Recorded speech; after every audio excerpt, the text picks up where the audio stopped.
બાડી બેઠા હોય ત્યારે આપણે નરેન્દ્રભાઈને બીજી વખત દેશના વડાપ્રધાન બનાવવા માટે મતદાન કરવાનું હોય ત્યારે મિત્રો આપણને ગૌરવ એટલા માટે થાય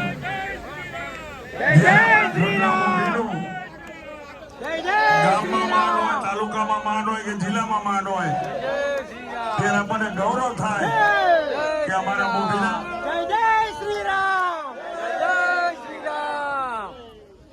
વંદે માતરમ, વંદે માતરમ.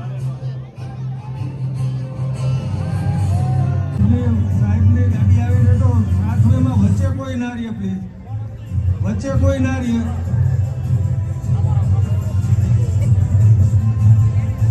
ભારત માતા કી જય. જય શ્રી રામ.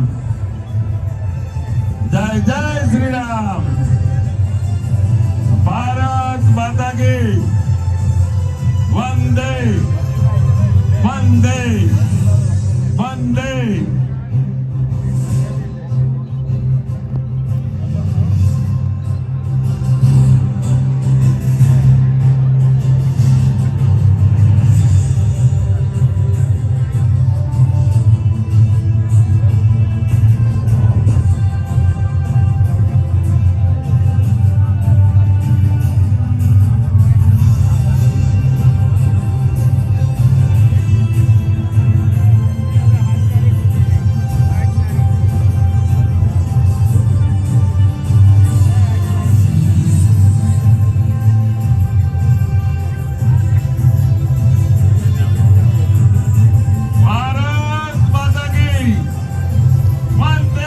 માતરમ, वंदे માતરમ.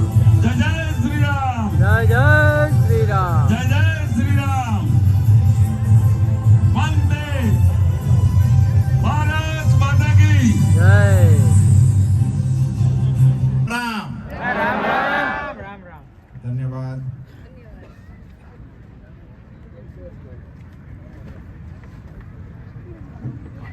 જય ઉમા ખોડાલ. જય ઉમા ખોડાલ.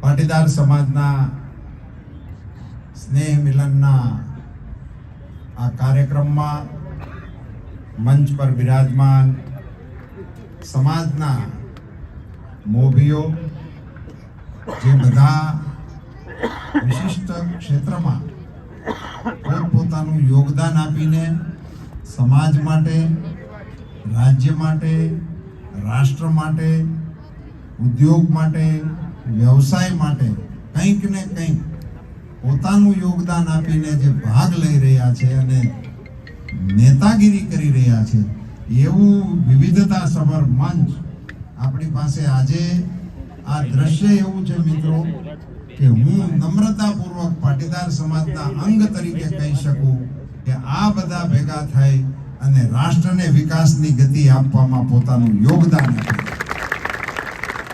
એવું સન્માનનીય મંચ જેની ઉપર બિરાજમાન મારા પૂર્વ પ્રમુખ જેમને મેં પ્રમુખ તરીકેની જવાબદારી સોંપી હતી અને ભારતીય જનતા પાર્ટીનું નેતૃત્વ સુપેરે જેમણે સંભાળ્યું હતું એવા રણછોડભાઈ ફળદુ,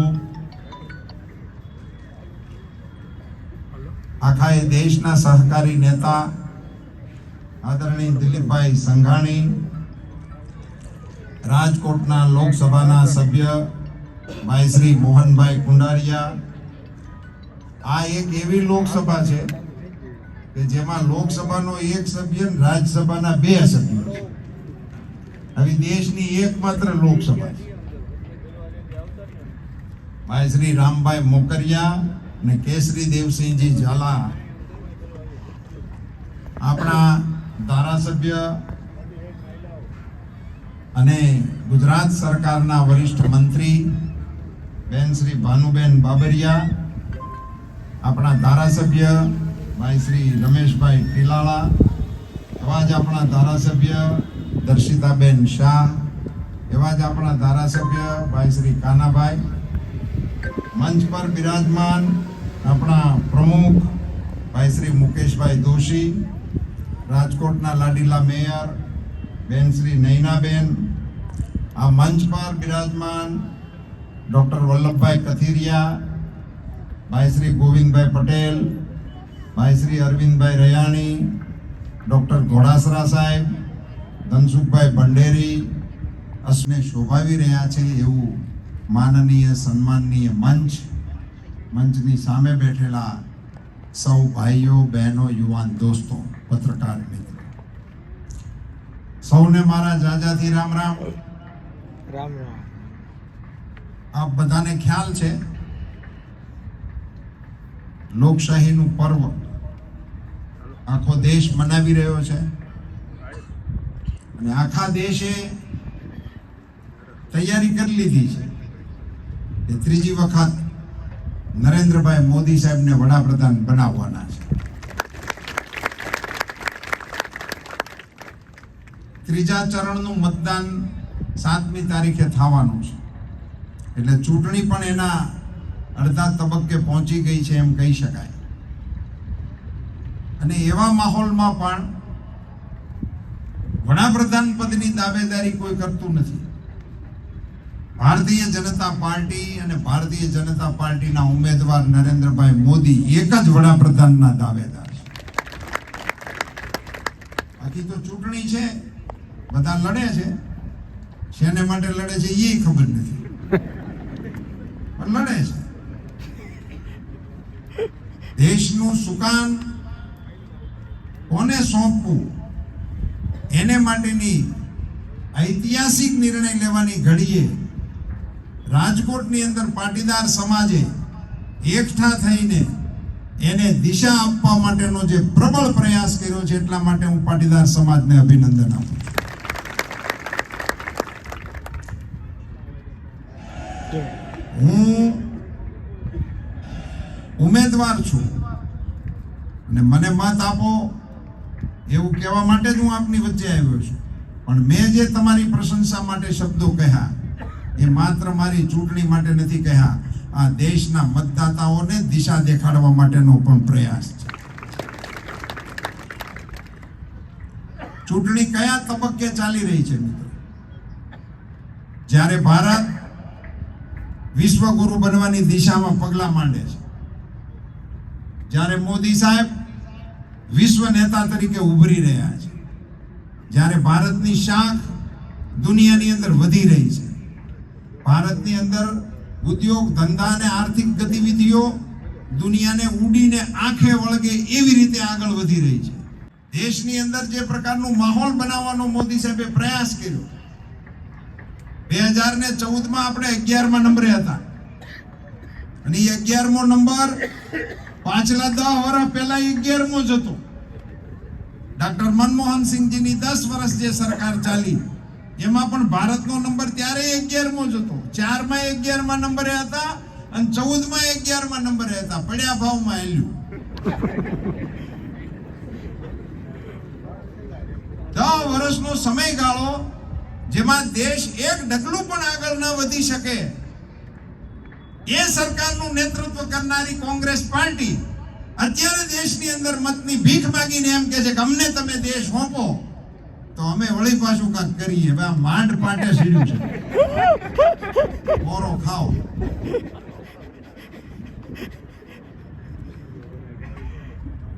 નરેન્દ્રભાઈ મોદીએ જે 14ની અંદર ચાર્જ સંભાળ્યો, અહીંયા પાટીદાર સમાજ એકઠો થયો છે પણ એમાંથી મોટા ભાગના ધંધા અને વ્યવસાય સાથે જોડાયેલા લોકો છે.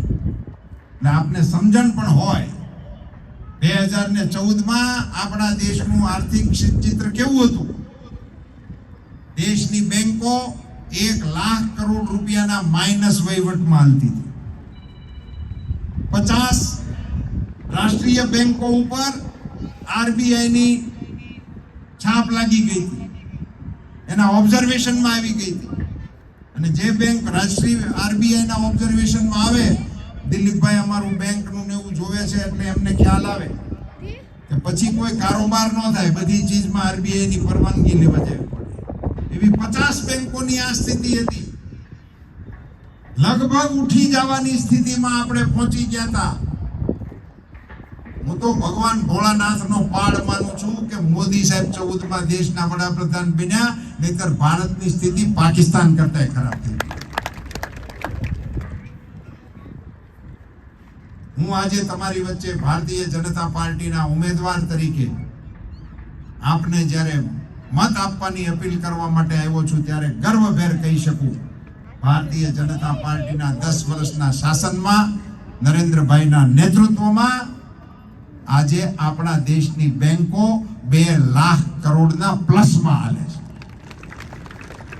1 લાખ માઇનસ માંથી 2 લાખ પ્લસમાં હાલે છે. તમે બધા વેપાર ધંધા સાથે સંકળાયેલા લોકો છો એટલે તમારા ધ્યાન ઉપર. 2014માં આ દેશમાં હારો મોબાઈલ આપણે ભાળતા ને તો આપણને એમ લાગે કે અમેરિકાથી લેવાય છે. લવજીભાઈ મને એવું દેખાય હમણાં લેટેસ્ટ મોડલ આવ્યું છે જે આપણે અહીં લોન્ચ નથી થયું, એટલે બહારથી જ આવતું. આપણે ત્યાં તો બનતા હતા નોકિયાના ને એવા થોડા ફોનો લાંબા જે છૂટા મારવામાં કામ આવે. સ્માર્ટફોન આપણે ત્યાં નહોતા થતા, ઇમ્પોર્ટ થતા હતા. 2 ફેક્ટરી હતી બનાવવાની. આજની તારીખે 200 ફેક્ટરી ભારતમાં મોબાઈલ બનાવે.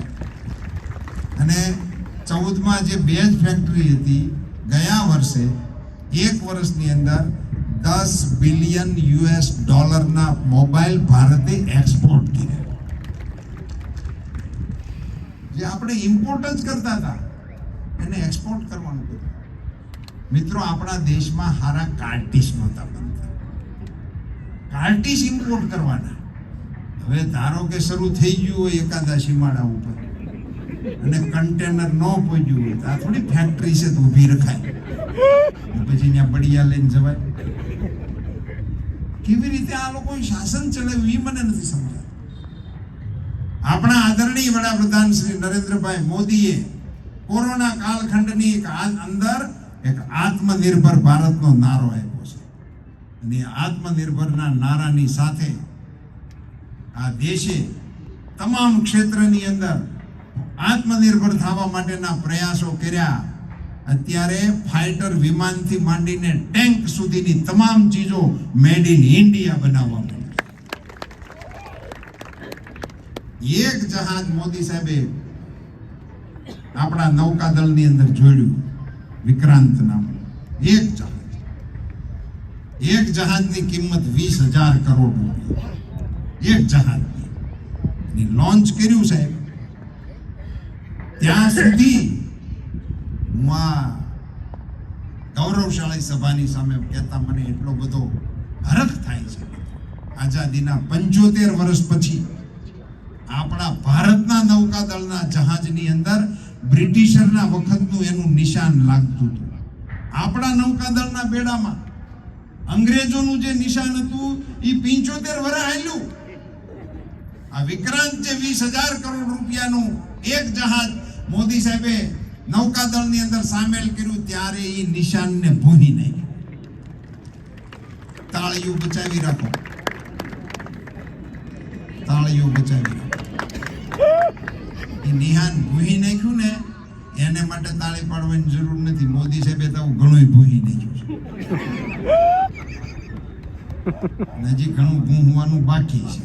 3જી ટર્મમાં એ થશે. પણ એની જગ્યાએ જે નિશાન લગાડ્યું મિત્રો, એ નિશાન છત્રપતિ શિવાજી મહારાજના નૌકાદળમાં જે લાગ્યું.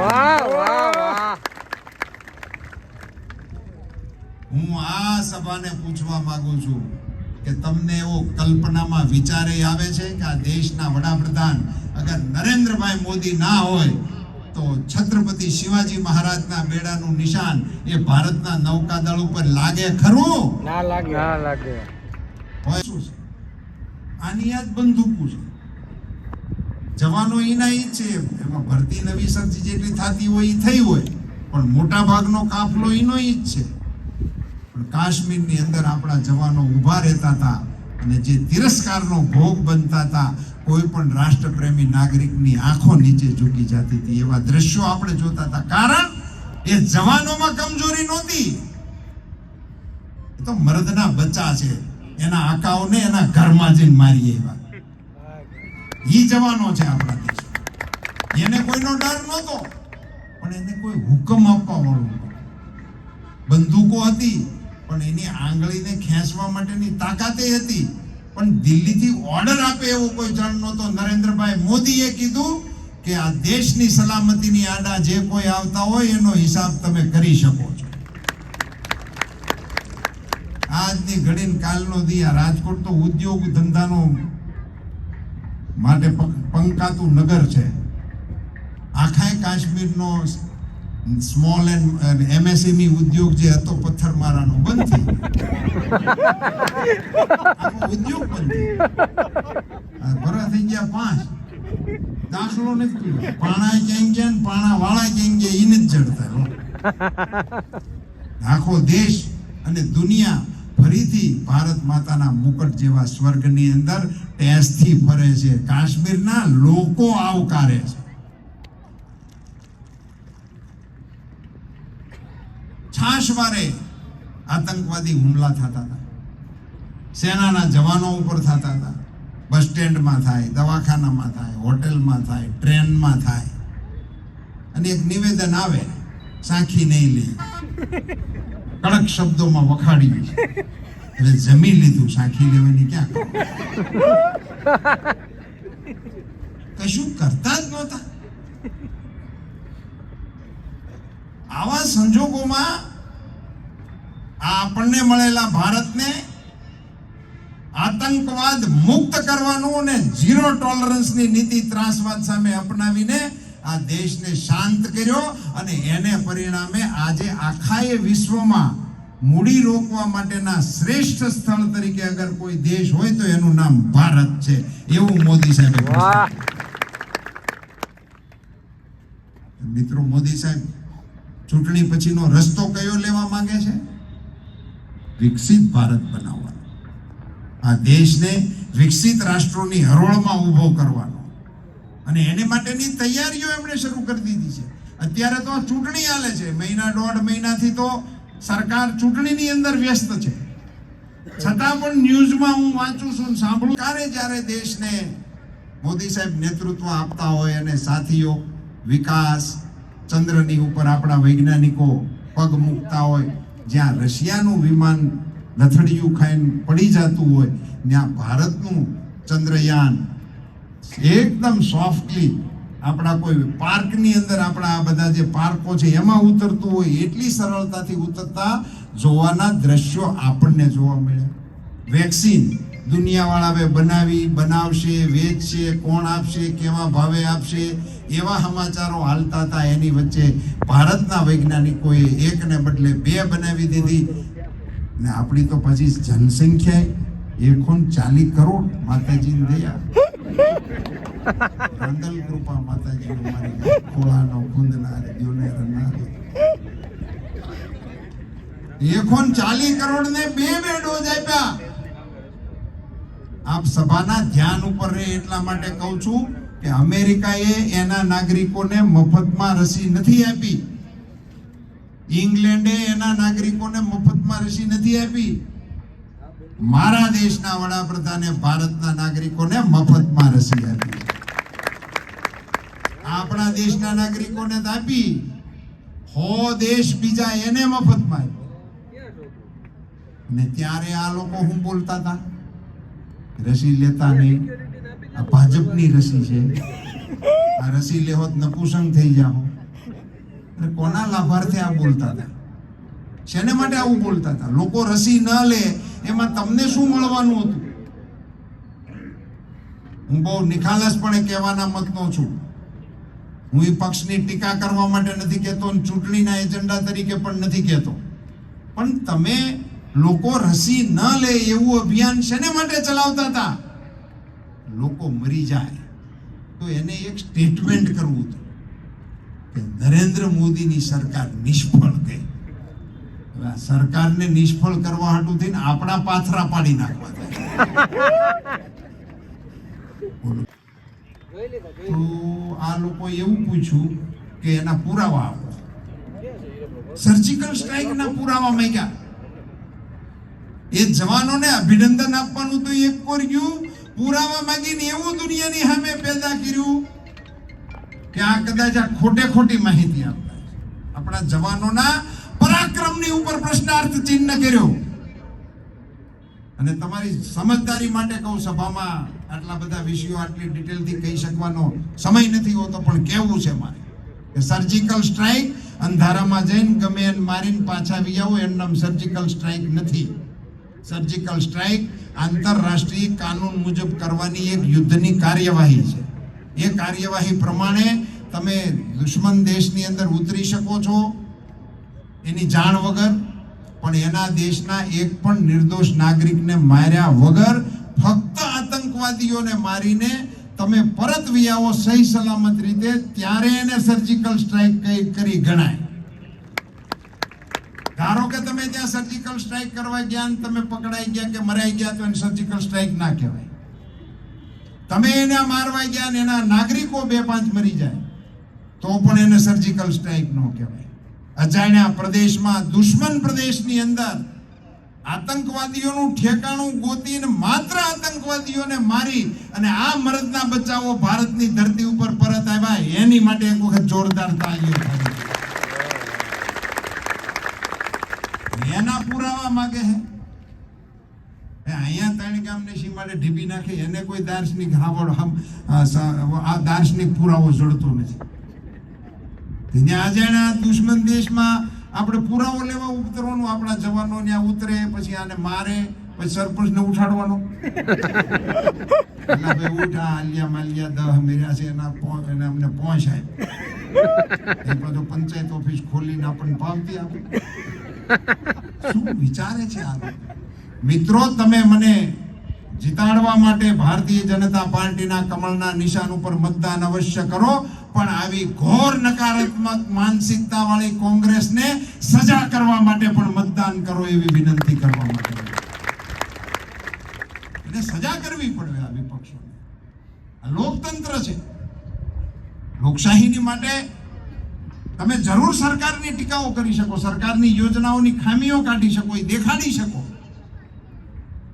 એવું કઈ છે નહીં.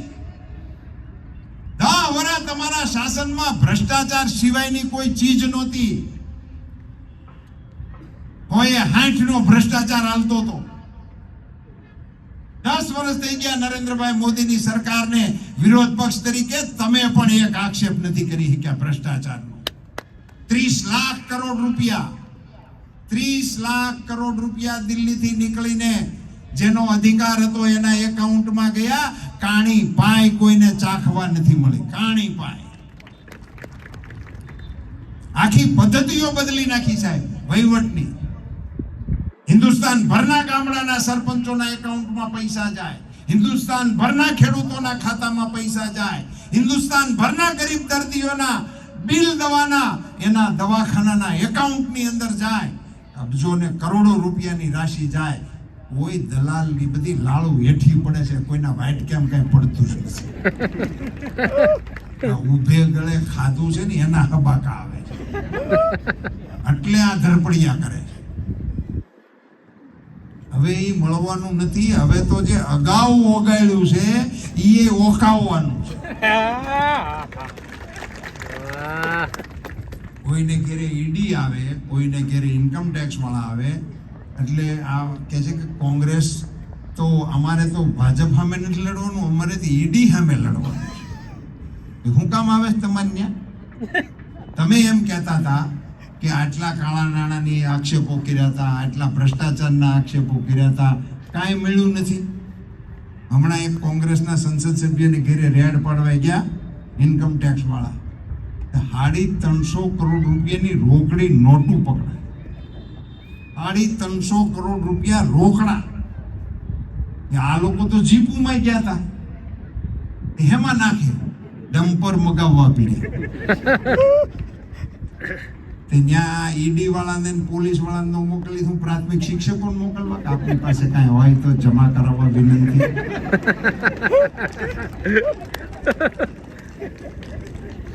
હજી તો સેમ્પલ આવ્યું છે, ફિલ્મ બાકી છે.